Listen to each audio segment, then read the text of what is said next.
Halo, Assalamualaikum warahmatullahi wabarakatuh. Saya Zian Mulyatin. Di sini saya akan menjelaskan materi tentang peran pelaku ekonomi. Di dalam kegiatan ekonomi, tentu ada orang-orang yang menjalankan kegiatan ekonomi tersebut. Orang itu dinamakan pelaku ekonomi. Pelaku ekonomi sendiri yaitu orang-orang yang terlibat dalam kegiatan ekonomi, baik secara individu, secara lembaga, maupun secara pemerintahan. Dalam kegiatan ekonomi, itu meliputi distribusi, produksi, maupun konsumsi. Distribusi sendiri merupakan kegiatan penyaluran barang atau jasa dari produsen ke konsumen. Sedangkan produksi merupakan kegiatan menghasilkan suatu barang atau jasa yang akan disalurkan. Untuk konsumsi merupakan kegiatan menghabiskan barang atau jasa yang akan digunakan. Oke, di sini yang perlu diingat yaitu dari para pelaku ekonomi ada 4. Yang pertama ada rumah tangga konsumen, untuk yang kedua ada rumah tangga produsen, untuk yang ketiga ada rumah tangga pemerintahan, sama untuk yang keempat ada masyarakat luar negeri. Di sini akan kita bahas satu persatu. Untuk yang pertama yaitu rumah tangga konsumen. Peran rumah tangga konsumen dalam kegiatan ekonomi ada 2, yaitu yang pertama ada konsumen, untuk yang kedua ada faktor produksi. Untuk rumah tangga konsumen itu orang yang menghabiskan barang dan jasa.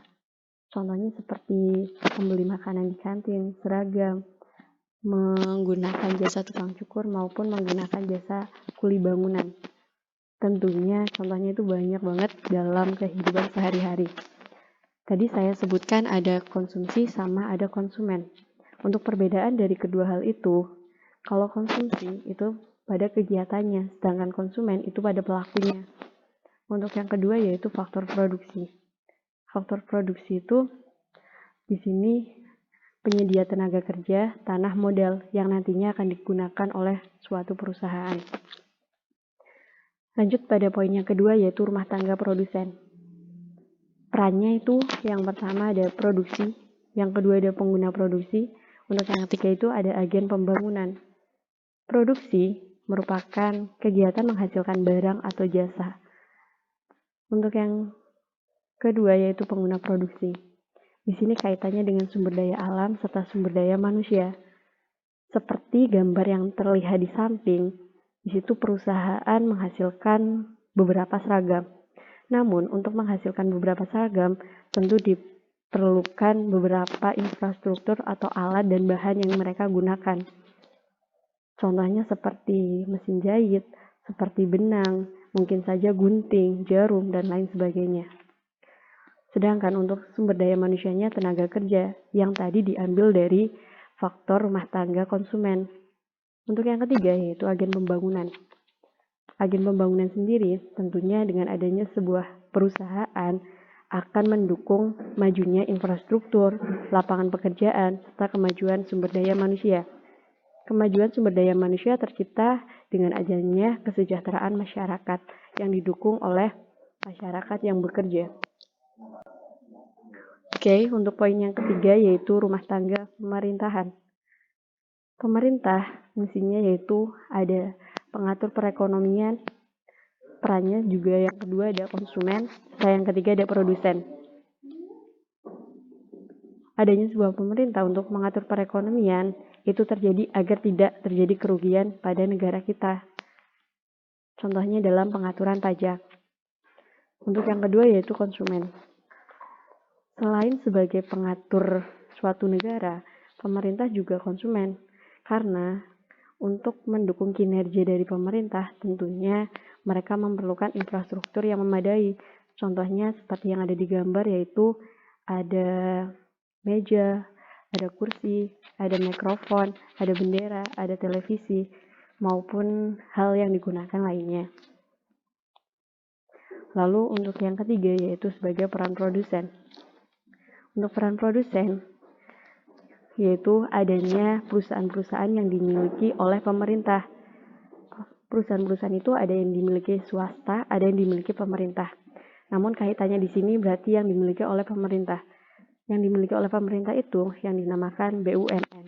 BUMN sendiri itu badan usaha milik negara. Contohnya seperti PLN, Pertamina, Telkom, Garuda Indonesia, dan lain-lain.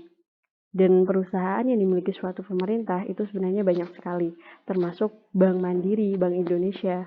Dan kalian bisa cari di Google ataupun di internet.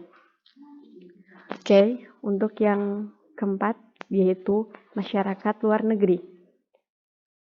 Tentu dalam hal kegiatan ekonomi ada kaitannya dengan masyarakat luar negeri. Kenapa hal ini berhubungan? Karena di sini kaitannya dengan ekspor dan impor. Adanya sebuah era globalisasi itu mengakibatkan kebutuhan negara dalam suatu negara itu tidak terpenuhi karena terbatasnya sumber daya alam yang mereka hasilkan, otomatis mereka memerlukan sumber daya alam dari luar. Nah, itu dinamakan impor. Oke, peranannya dalam masyarakat luar negeri itu seperti apa? Peranannya yaitu ada sebagai konsumen, di mana mereka membutuhkan sumber daya alam yang tidak tersedia di negaranya untuk membeli di negara lain. Mereka mengimpor.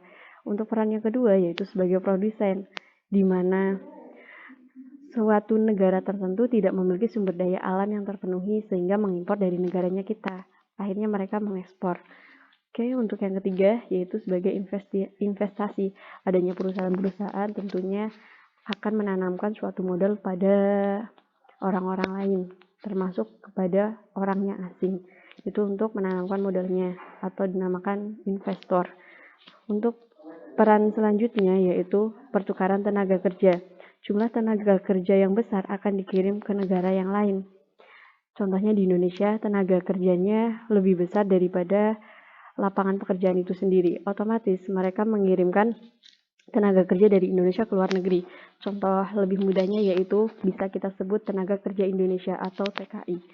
Lanjut ke yang poin berapa ya? Lanjut aja yang selanjutnya yaitu pinjaman luar negeri. Pinjaman luar negeri itu kaitannya dengan kesulitan suatu negara. Jika Indonesia mengalami kesulitan dana atau sumber daya alam, itu mereka bisa meminjamkan dana tersebut kepada luar negeri. Begitupun sebaliknya. Untuk materi kali ini cukup. Hal lainnya bisa disampaikan dan ditanyakan langsung. Oke.